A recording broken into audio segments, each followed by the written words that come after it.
Assalamualaikum warahmatullahi wabarakatuh. Alhamdulillahi rabbil alamin wa bihi nasta'inu ala umuri dunya waddin. Asyhadu an la ilaha illallah wahdahu la syarika lah wa asyhadu anna Muhammadan abduhu wa rasuluh. Allahumma salli wa sallim ala nabiyyina Muhammad wa ala alihi wa ashabihi ajma'in. Rabbi shrah li sadri wa yassir li amri wa hlul 'uqdatam min lisani yafqahu qawli, amma ba'du. Jamaah kuliah subuh yang dirahmati Allah, jenis pertama yang dilihat oleh Syekh Ibrahim Ar-Ruhaili dalam melihat amal-amal yang utama itu, yang pertama, keutamaan amal dilihat atau didasarkan pada jenisnya atau macamnya. Artinya amal itu menjadi utama ya karena begitulah yang kemudian digambarkan oleh baginda Nabi sallallahu alaihi wasallam.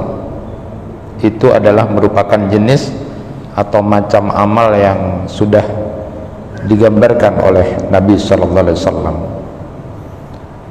Banyak nas yang menunjukkan tentang keutamaan amal ini didasarkan pada jenisnya dan mendahulukannya sesuatu amal itu dibandingkan dengan amal yang lain. Dalam beberapa riwayat misalnya disebutkan di berbagai kesempatan Nabi sallallahu alaihi wasallam ditanya tentang amal yang utama itu, dari jawaban beliau maka beragam. Tapi itulah yang disebutkan oleh baginda Nabi sallallahu alaihi wasallam. Misalnya yang pertama, riwayat dari Ibnu Mas'ud radhiyallahu an, qala Abdullah Ibnu Mas'ud radhiyallahu an, sa'altu Rasulullah sallallahu alaihi wasallam, qultu ya Rasulullah ayyul amali afdalu? Qala as-salatu ala waqtiha. Qultu summa ayyun? Qala summa birrul walidaini. Qultu summa ayyun? Qala al-jihadu fi sabilillah. Fasakatu an Rasulillah sallallahu alaihi wasallam walau istazadtuhu lazadani. Rawahu Muslim. Jadi menurut riwayat Ibnu Mas'ud radhiyallahu an ini, ketika Nabi sallallahu alaihi wasallam ditanya amalan apa yang utama itu, lalu kemudian baginda Nabi sallallahu alaihi wasallam menjawab adalah, yang pertama beliau sebut adalah salat di waktunya atau salat di awal waktu. Kemudian ketika ditanya lagi, kemudian apa lagi ya Rasulullah? Maka dijawab, berbakti kepada orang tua. Dan ketika Nabi ditanya lagi, lalu apa lagi ya Rasulullah? Disebut oleh baginda Nabi, jihad fi sabilillah. Lalu kemudian Ibnu Mas'ud menyatakan, lalu aku diam. Padahal seandainya diteruskan pertanyaannya itu, maka Nabi akan terus menjawab pertanyaan tentang amal yang utama itu. Jadi berdasarkan riwayat Ibnu Mas'ud radhiyallahu an ini, disebutkan di situ memang sesuai dengan macam atau jenis yang sudah disebutkan oleh Nabi. Yang pertama itu, riwayat Ibnu Mas'ud ini adalah salat di awal waktu. Maka tentu dengan usaha dan ikhtiar apapun, sebisa kita mungkin untuk melakukan ini adalah amal utama, maka melaksanakan sholat di awal waktu itu menjadi amal yang utama. Terus berusaha semaksimal dan semampu kita untuk melaksanakan sholat di awal waktu itu, menyambut azan. Dan sudah disampaikan di situ ada banyak sekali keutamaan-keutamaan yang membarengi sholat di awal waktu, karena itu adalah menjawab muadzin, yang di situ ada penghalalan syafaat Nabi di situ juga ada langkah-langkah ke masjid yang punya nilai yang luar biasa. Di situ juga ada kesempatan berdoa antara azan dan iqamah. Di situ juga kita berzikir. Di situ juga kemudian kita membersamai dengan saudara-saudara kita dalam salat, dan tentu itu dilakukan di awal waktu. Begitupun amal yang kedua yang sudah kita mafhumi bersama, berbakti kepada orang tua, tentu menjadi sebuah amal yang sangat utama. Sampai-sampai kemudian ada seorang tabi'in yang menyebutkan, pada waktu tertentu aku lebih suka kemudian memijit kaki ibuku yang membuat nyaman ibuku di malam hari daripada sholat. Begitu kemudian melihat bagaimana kemudian memilah antara keutamaan sesuatu di waktu tertentu dalam keterbatasan waktu. Ada juga kemudian seorang tabi'in yang nanti saya sebutkan, yang kemudian menyebutkan, saya lebih suka kemudian memberikan uang sedekahku, uangku untuk orang-orang miskin atau sesuatu kebutuhan daripada aku berhaji untuk kedua kalinya. Jadi orang ini sudah haji, dia ada uang, lalu kemudian mana kira-kira lebih baik, haji lagi, hajinya sudah bagus yang pertama, dia haji lagi, dia ada uang, atau kemudian membantu orang-orang miskin yang ada di sekitarnya atau yang dia kemudian sesuai kebutuhan. Maka dia lalu mengatakan, aku lebih menyukai membantu orang-orang daripada haji untuk kedua kalinya. Nah, hal-hal semacam ini kemudian akan bisa kita lihat dan kita jawab sesuai dengan jenis atau macam yang disampaikan oleh baginda Nabi Sallallahu Alaihi Wasallam. Berbakti kepada orang tua juga menjadi reason atau alasan yang kemudian dipakai ketika kita punya masalah atau dalam kesulitan. Contoh itu adalah ketika Allah Subhanahu wa taala di dalam Quran surat At-Talaq ayat 2 itu menyebutkan, wa may yattaqillaha yaj'al lahu makhraja, dan orang-orang yang bertakwa itu nanti akan diberikan jalan keluar saat dia punya kesulitan masalah. Artinya memang orang bertakwa bukan berarti tidak punya masalah. Orang baik itu bukan berarti tidak punya masalah. Justru kemudian di situ digambarkan bahwa ketika orang itu sudah menjadi orang bertakwa, maka Allah akan berikan jalan keluar terhadap kesulitan masalah yang sedang dia hadapi. Nah, ketika menjelaskan ayat ini, Syekh Umar Sulaiman Al-Asqar itu menceritakan tentang bagaimana Allah memberikan jalan keluar kepada orang-orang bertakwa saat ada kesulitan. Lalu di samping orang ini memohon pertolongan kepada Allah, dan Allah bisa saja dengan kehendaknya memberikan pertolongan sesuai dengan apa yang kemudian Allah kehendaki.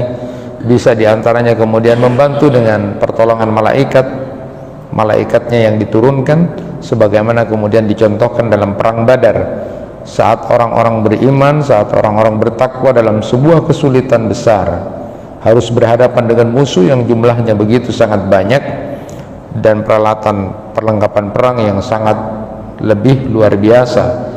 Kesulitan yang dihadapi oleh orang-orang beriman, orang-orang bertakwa itu kemudian dengan pertolongan Allah, Allah turunkan malaikat untuk membantu.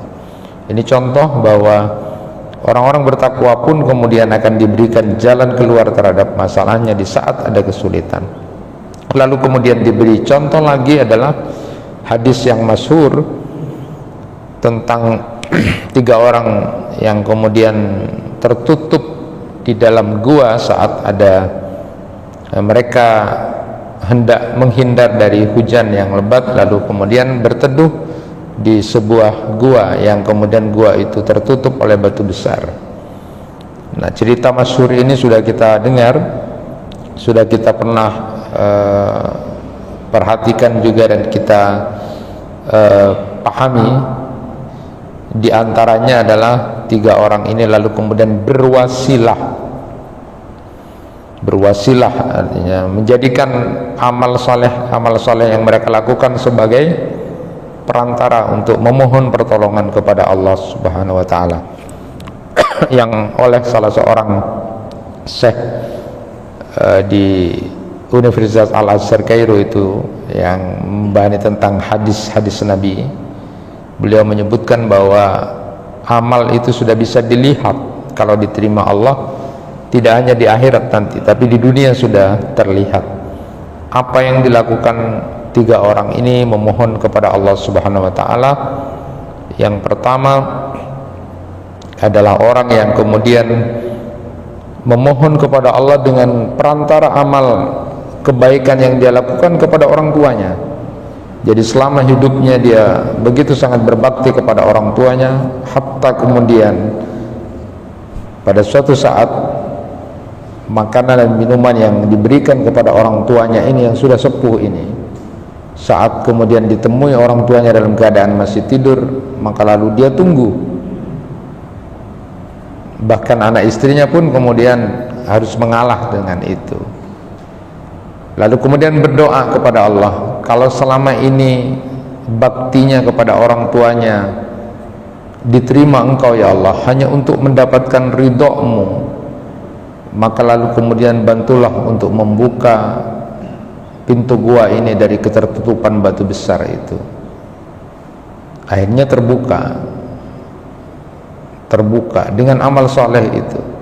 Jadi berbakti kepada orang tua ini bisa menjadi sebuah wasilah kalau kita kemudian sungguh-sungguh berbakti kepada orang tua ini. Walaupun faktanya kadang-kadang memang banyak orang-orang menyesal tentang berbakti kepada orang tua ini kalau orang tuanya sudah meninggal dunia. Kenapa dulu saya tidak begini, kenapa saya dulu tidak begini. Dan itu sebenarnya bisa dilakukan. Orang tuanya pun meninggal dunia masih bisa kemudian melakukan kebaikan atau bakti kepada orang tua, terutama memang hubungan antara anak dengan orang tua. Salah satu diantaranya adalah amal yang dia lakukan bisa diperuntukkan untuk orang tua. Kurban yang mungkin kemudian akan dia bisa lakukan, dia niatkan untuk orang tuanya yang sudah meninggal. Dia bisa juga memberikan hadiah-hadiah kepada teman-teman bapak dan ibunya yang sudah meninggal. Dan banyak cara untuk melakukan bakti kepada orang tua ini. Kalau memang itu diterima ya Allah, maka buka. Lalu intinya terbuka. Kemudian orang yang kedua berdoa kepada Allah Subhanahu wa taala tentang dulu dirinya mencintai seorang wanita dan itu adalah sepupunya, anak pamannya, tetapi dia menolak cintanya. Pada waktu tertentu dia suka, kemudian butuh kepada pertolongan tentang harta, lalu karena aku punya, lalu kemudian aku berikan harta itu dengan syarat dia mau berhubungan dengan dirinya. Tapi saat mau berhubungan, perempuan itu lalu mengatakan, ittaqillah, takutlah kamu kepada Allah. Lalu aku ya Allah berdiri dan meninggalkan perempuan itu dan membiarkan uang itu. Kalau yang aku lakukan ini adalah karena ingin mendapatkan ridho-Mu ya Allah, maka bukalah. Hanya terbuka. Kemudian singkat cerita yang ketiga adalah orang yang kemudian punya pekerja, yang dengan pekerjaannya itu lalu orang yang harusnya diberikan upah ini pergi, lalu kemudian uang atau upah itu dipakai oleh majikannya ini lalu dikembangkan. Nah, pada waktu kemudian ini kembali, maka lalu upah itu sudah menjadi berkembang, lalu diberikan oleh majikannya ini, sehingga terkagetlah pekerjanya ini, kenapa uangnya itu lebih banyak dari yang akan dia ambil dari sebelumnya. Karena itu adalah kegembiraan yang diberikan seorang majikan kepada pekerjanya, dan itu menyenangkan sekali, menjadi amal utama. Kalau apa yang aku lakukan ini Engkau ridho ya Allah, maka bukakanlah pintu. Akhirnya terbuka, akhirnya 3 orang ini keluar. Sehingga kemudian ada seorang syekh hadis itu yang menyebutkan ini juga termasuk 3 amalan yang luar biasa. Jadi orang yang kemudian berbakti kepada orang tua itu akan punya manfaat, tidak hanya nanti di akhirat pahalanya, di dunia sudah akan dirasakan pahala berbakti kepada orang tua itu. Lalu kemudian terhindar dari perbuatan zina, itu juga akan membuat tidak hanya sekedar kemudian dia akan terhindar dari dosa dan dia mendapatkan pahala dari itu, tapi dia akan diberikan kelebihan oleh Allah Subhanahu wa ta'ala. Mata batinnya akan dibuka oleh Allah untuk mengetahui sesuatu.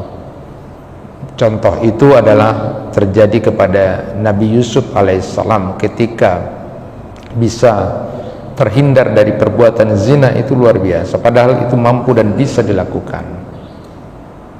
Akhirnya kelebihan yang kemudian diterima oleh Nabi Yusuf alaihissalam itu bisa menakwil mimpi.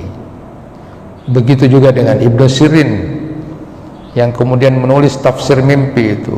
Dia juga bercerita dalam hidupnya pernah hampir melakukan berzina, dan ketika terhindar dari perbuatan zina itu luar biasa, pahala yang sangat luar biasa, dan akan diberikan kelebihan-kelebihan oleh Allah Subhanahu wa ta'ala.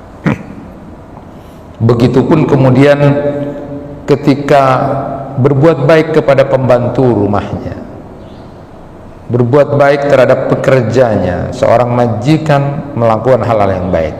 Kalau sekarang mungkin atasan itu berbuat baik sekali kepada bawahannya, bahkan memberikan banyak kebahagiaan. Betapa ini menjadi luar biasa.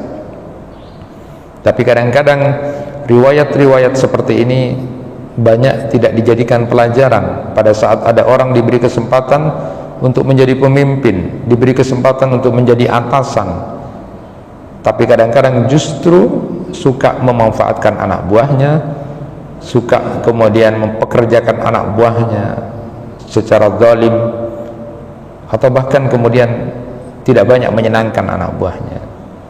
Padahal kalau belajar dari ini, bahwa amal utama itu adalah ketika seseorang bisa diberi kesempatan untuk memberikan upah, kesempatan untuk menjadi atasannya, lalu dia suka untuk menyenangkan dan memberikan kebaikan, kesejahteraan kepada anak buahnya, itulah orang-orang yang kemudian akan mendapatkan amal yang utama. Nah, kemudian di dalam riwayat lain misalnya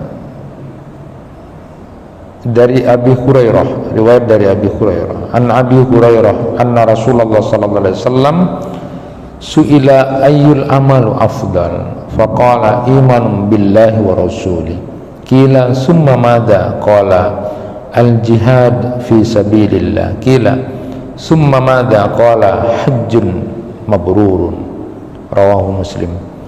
Riwayat dari Abi Hurairah, kalau tadi riwayat dari Ibnu Mas'ud radhiyallahu an, riwayat dari Abi Hurairah radhiyallahu an ketika bertanya juga kepada Rasulullah sallallahu alaihi wasallam, ayyul amalu afdal, amal apa yang utama ya Rasulullah? Kemudian Rasulullah menjawab, imanu billah wa rasulih, beriman kepada Allah dan Rasulnya. Kemudian ditanya lagi, summa madza qala al jihad fi sabilillah, jihad di jalan Allah. Qila summa madza qala hajjun mabrurun. Nah, ini riwayat dari Abi Hurairah. Memahami ini kemudian diantaranya bahwa baginda Nabi Shallallahu Alaihi Wasallam ketika ditanya amal utama itu disebutkan di situ adalah beriman kepada Allah dan Rasulnya. Tentu ini berkaitan dengan keistiqomahan orang yang kemudian beriman kepada Allah dengan segala konsekuensinya. Itu adalah amalan yang utama. Lalu ketika ditanya lagi juga muncul lagi di sini adalah jihad fisabilillah. Maka tentu kita sudah memahami bersama tentang satu riwayat hadis yang kemudian disebutkan nanti di akhirat itu ada orang-orang yang ketika melaksanakan jihad fisabilillah itu tahu betul nikmatnya balasan yang diberikan Allah kepada dirinya di saat di surga itu kepada orang-orang yang berjihad fisabilillah ini. Tahu betul tentang nikmatnya, betapa luar biasanya nikmat yang diberikan Allah. kepada orang yang mati menjadi syahid dalam jihad itu, sampai-sampai kemudian mengatakan dia ingin kembali lagi ke dunia untuk berjihad. Kalaupun nanti mati, berikan lagi nyawa untuk berjihad lagi, karena tahu betul nikmatnya balasan yang diberikan Allah kepada orang yang berjihad di jalan Allah ini. Nikmat di surga itu luar biasa, sampai kemudian gak apa-apa, hidupkan lagi ya Allah, nanti aku akan siap berjihad karena nikmatnya itu. Kalau dalam riwayat lain misalnya disebutkan bahwa orang yang berjihad fisabilillah itu nanti akan masuk surga, lalu akan diberikan 72 bidadari. Orang-orang yang beriman yang masuk nanti ke surga akan diberikan 2 bidadari. Tapi tidak usah dibayangkan bidadarinya itu ya. Lalu kemudian berjihad, nanti kalau berjihad 2 kali. Nah, inilah nikmatnya Allah memberikan balasan kepada orang yang berjihad. Jadi amalan utama itu juga disebutkan dalam hadis riwayat Abu Hurairah, ini adalah jihad fisabilillah. Lalu kemudian yang ketiga disebutkan summa madza qala hajjun mabrurun, haji yang mabrur, haji yang dikabulkan oleh Allah, haji yang diterima oleh Allah, haji yang baik. Dan inilah kemudian yang selalu saya sampaikan pada orang-orang ketika awal pertama kali ke haji atau yang masih belum ke haji, untuk berulang-ulang disiapkan karena susahnya untuk melaksanakan ibadah haji itu. Maka gunakan waktu pertama kali ke haji itu menjadi haji yang mabrur, karena itu adalah amal yang utama yang disebutkan oleh baginda Nabi Sallallahu Alaihi Wasallam. Tentu kemudian kalau Pak Agus menulis tentang haji itu, fenomena yang ada di masyarakat, ada yang kemudian perilaku orang tentang haji itu menganggap haji itu adalah rukun Islam yang pertama. Tapi bagi yang bebel untuk melaksanakan haji padahal dia mampu sebenarnya, maka lalu disebut rukun Islam yang ke-6, padahal rukun Islam itu ada 5. Dia sebutkan, Pak Agus Mustafa itu menyebutkan dalam pengantar tentang haji itu, beliau sebutkan perilaku masyarakat ada 2. Ada yang kemudian menganggap haji itu adalah sesuatu yang luar biasa, sehingga kemudian rukun Islam pertama itu adalah haji. Apa yang dia lakukan, dia cari uang, padahal dia kadang tidak sholat, tidak puasa. Yang penting dia cari uang dulu untuk haji, cari uang untuk haji. Dia kadang tidak sholat, tidak puasa, karena dia menganggap nanti kalau sudah haji semua dosanya akan diampuni dan dia akan dapat surga. Itulah yang kemudian fenomena terjadi, kata Pak Agus, orang-orang yang kemudian tidak paham lalu kemudian menganggap sebenarnya seolah-olah haji itu adalah rukun Islam yang pertama, karena nanti akan ditebus tidak sholatnya itu, cari uang yang banyak. Tapi juga ada orang yang sebaliknya, tidak mau ke haji, sehingga kemudian rukun Islam ke-6 itu adalah haji, padahal itu rukun Islam yang ke-5, karena tidak ada lagi. Tapi kemudian haji itu menjadi rukun Islam yang ke-6. Apa saja dia nolak, ada saja alasan kemudian. Padahal dalam hadis itu disebutkan bahwa orang yang punya kemampuan tapi tidak berniat untuk ke haji, yang kalau dalam bahasa kita ya daftar. Jangan cuma kemudian nunggu panggilan tapi tidak daftar. Nah itu kemudian dia punya alasan apa saja. Siapa yang kemudian punya kemampuan, maka kalau dia mati seperti matinya orang Yahudi dan Nasrani, naudzubillah min dzalik. Jadi ini fenomena-fenomena yang muncul, dan ini sudah disebutkan bahwa haji mabrur. Selalu kemudian disampaikan yang pertama, sederhananya dari mabrur itu adalah pertama, uang yang dipakai tentu, bekal yang dipakai tentu adalah yang halal. Jadi kalau dalam riwayat itu disebutkan ketika orang mau berangkat haji, ketika dia kemudian mengucapkan kalimat talbiyah labbaik Allahumma labbaik, maka lalu kemudian kalau bekal yang dia pakai adalah dari yang halal, sesuatu yang baik yang dipakai, maka Allah menyambutnya.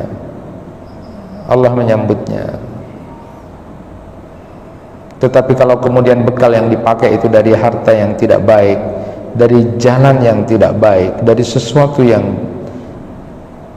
tidak dihalalkan, maka kemudian ketika dia kemudian mengucapkan kalimat talbiyah itu, labbaik Allahumma la labbaik wa la sa'daik, tidak akan ada nilai di situ.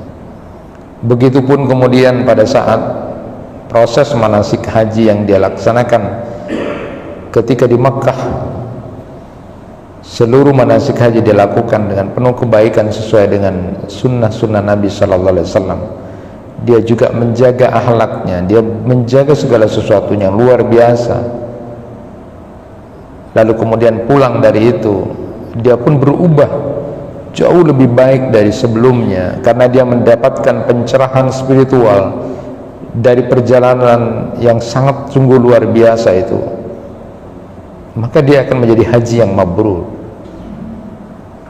Tidak mudah memang, tetapi ini memang secara hal tetap harus disampaikan kepada mereka-mereka yang kemudian masih punya kesempatan untuk melaksanakan ibadah haji di saat kemudian banyak orang-orang yang kehilangan momentum untuk mendapatkan haji yang mabrur ini. Dan di sini Nabi Shallallahu Alaihi Wasallam menyebutkan salah satu diantaranya adalah haji mabrur. Haji yang diterima oleh Allah itu adalah merupakan amal yang utama. Dan kita sudah paham semuanya tentang hadis Nabi Shallallahu Alaihi Wasallam bahwa tidak ada balasan yang pantas bagi haji yang mabrur itu kecuali surga. Tentu kemudian akan dilihat orang ini setelah dari haji ada sebuah perubahan yang luar biasa. Cara bicaranya santun, lalu kemudian semakin dermawan, lalu kemudian secara umum akhlak yang ditunjukkan sudah semakin baik. Betapa bahagianya sebenarnya satu komunitas, satu kampung ketika kemudian banyak haji, karena itu sebenarnya adalah akan ada banyak perubahan kebaikan-kebaikan di dalamnya. Tetapi manakala kemudian justru sebaliknya, maka sebenarnya tidak ada haji yang kemudian diterima itu, naudzubillahi min dzalik. Dan banyak cerita tentang hal itu. Jemaah yang dirahmati Allah, di antaranya yang selalu saya sampaikan adalah dialog antara Syekh Shibli dengan salah satu cucu baginda Nabi Sallallahu Alaihi Wasallam, Imam Ali Zainal Abidin, yang kemudian menyebutkan betapa kehakikian ketika ditanya muridnya ini. Shibli seorang tokoh sufi juga, ketika sudah dari haji itu kemudian ditanya, apakah ketika kamu ihram, memulai pakai pakaian ihram itu, berniat untuk melaksanakan ibadah haji, kamu pun berniat untuk mengharamkan apa-apa yang diharamkan Allah nanti setelah itu, kamu berniat juga untuk menanggalkan pakaian-pakaian kesombongan kamu, hal-hal yang kemudian kamu ingin pujian-pujian besar, sudah kamu tanggalkan juga, kamu niatkan seperti itu. Ketika dijawab, tidak segitunya, yang penting sudah pakai pakaian ihram dan berniat untuk melaksanakan ibadah. Adakah niat seperti itu? Adakah keinginan kamu untuk menanggalkan pakaian-pakaian kesombongan kamu, hal-hal untuk dipuji-puji kamu? Adakah saat itu juga berjanji kamu betul-betul akan mengharamkan apa yang diharamkan oleh Allah, karena kamu nanti akan kembali dengan pakaian model seperti itu? Terus itu ditanya semuanya. Jadi mulai dari ihram itu, tawafnya ditanya, wukufnya ditanya, saat sa'i bagaimana, saat kemudian mencukur rambut apa yang kemudian terlintas di samping melakukan fikih itu saja. Saat dijawab oleh Syekh Shibli, tidak segitunya, yang penting sudah menjalankan itu. Maka lalu kemudian Imam Ali Zainal Abidin mengucapkan, kalau begitu kamu belum haji. Baru kemudian setelah berniat kembali, lalu dia kemudian nanti dia ingin haji dalam kondisi yang jauh lebih sungguh-sungguh lagi memahami tentang manasik itu. Dan itu kemudian dilakukan pada berikutnya, karena ingin mendapatkan keutamaan haji mabrur itu.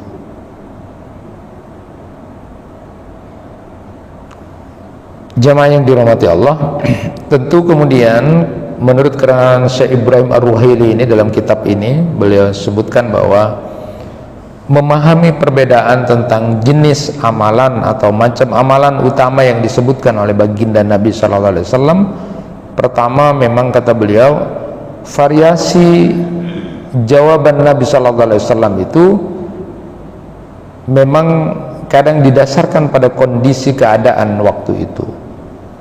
Artinya beliau menjawab sesuai dengan kondisi terbaik pada waktu itu. Jadi misalnya kalau muncul banyak jawaban tentang amal utama itu jihad pada waktu itu memang butuh jihad, pada waktu itu sangat utama sekali ya, karena memang keberanian untuk melawan kaum kafir, untuk berperang melawan itu sangat dibutuhkan saat itu, maka itu menjadi amal utama saat itu. Lalu kemudian kata beliau juga memang ada variasi jawaban Nabi tentang macam atau jenis amal itu digantungkan kepada kondisi penanyanya sendiri. Jadi ada yang bertanya tentang pada Nabi ketika minta nasihat, apa nasihatmu ya Rasulullah, tidak usah banyak-banyak. Rasulullah SAW kemudian menjawab, la taghdab, apalagi jangan marah, katanya, jangan suka marah, apalagi, lalu kemudian la taghdab, jangan marah, apalagi jangan marah. Rasulullah tahu orang ini lalakon lalaju gigir, gigir, sakone gigir. Jadi amalan utama buat orang ini adalah gigiran, pasti ada namanya. Itu sesuatu yang sulit. Jadi kalau disuruh puasa atau sholat mungkin gampang orangnya, tapi tak bisa ambu gigirnya, hanya jadi amal utama.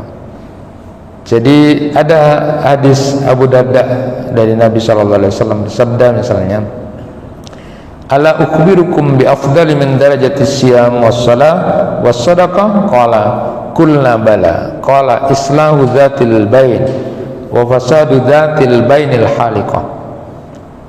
Tidakkah kalian mau aku beritahu tentang amalan yang paling utama yang melebihi derajat puasa, sedekah dan salat? Lalu kemudian para sahabat kami menjawab, tentu ya Rasulullah, ini kan amalan utama nih, melebihi derajatnya puasa, sedekah dan salat pada waktu tertentu, di saat kondisi tertentu. Lalu kemudian beliau bersabda, islahu dzatil bain wa fasadu dzatil bain al haliqah, memperbaiki hubungan sedangkan rusaknya hubungan itu membinasakan. Hadis riwayat Abu Daud. Jadi bahasanya saat itu ambu atau karam, bagus mbak nasarin kayak itu amalan utama melebihi orang puasa, sedekah dan salat itu. Jadi kondisinya saat itu seneng atau okar, maka lalu kemudian amal utama saat itu adalah islah ya, jadi baik hubungannya. Dan itulah kemudian kalau bahasa amal yang ini disebutkan, ada riwayat yang menyebutkan setan itu sudah kewalahan untuk membuat orang tidak menyembah Allah, setan kewalahan untuk membuat orang tidak sholat, setan kewalahan untuk tidak membuat orang ngaji, karena semuanya akan ngaji, semuanya akan sholat. Setan juga kewalahan untuk tidak orang bersedekah dan berzakat. Tapi kemudian cara yang dipakai setan itu adalah suka benci-bencian atau bermusuhan dengan saudaranya, dan itu dianggap persoalan lain, bukan persoalan ibadah. Padahal dari situlah kemudian terjadinya ketidakbaikan pada seseorang itu. Nah jamaah yang dirahmati Allah, dari itu kemudian kita akhiri untuk yang jenis pertama ini, walaupun sebenarnya masih banyak tentang kajian jenis ini, tetapi bagaimana kemudian di hadis-hadis yang lain disebutkan banyak sekali amalan yang memang secara jenisnya atau macamnya memang disebut oleh Nabi. Tadi sudah disebutkan misalnya salat di awal waktu, berbakti kepada orang tua, berjihad di jalan Allah, haji mabrur, mengislah orang yang bertengkar atau bermusuhan, juga ada riwayat zikir kepada Allah, kemudian juga membahagiakan saudaranya, idalus surur ala qalbil mu'min. Jadi membahagiakan orang itu adalah amal utama ya. Jadi membantu yang susah, membayar, pokoknya mas senang orang, itu juga adalah amal yang sangat utama. Ya sebaliknya dari itu, suka menakut-nakutin orang, suka mencela orang, suka kemudian ya membuat kecewa orang gitu, itu tidak amalan yang paling jelek gitu. Jadi dari yang pertama ini menurut Ibrahim Ar-Ruhaili bahwa amal itu memang utama adalah karena memang amal itu adalah secara umum disebutkan oleh baginda Nabi Sallallahu Alaihi Wasallam, dan itu secara umum berarti dilakukan. Teruslah beramal, jangan menunda-nunda amal, karena semangat beramal itu akan membawa kepada kebahagiaan akhirat kita. I'malu fakullun muyassarun lima khuliqa lahu. Beramallah terus, karena dengan itu akan dimudahkan jalan kita kepada kebahagiaan akhirat. Itu yang bisa disampaikan, mudah-mudahan bermanfaat. Kurang lebihnya mohon maaf. Nasrul minallah wa fathun qarib wa basyiril mu'minin. Fastabiqul khairat. Assalamualaikum warahmatullahi wabarakatuh.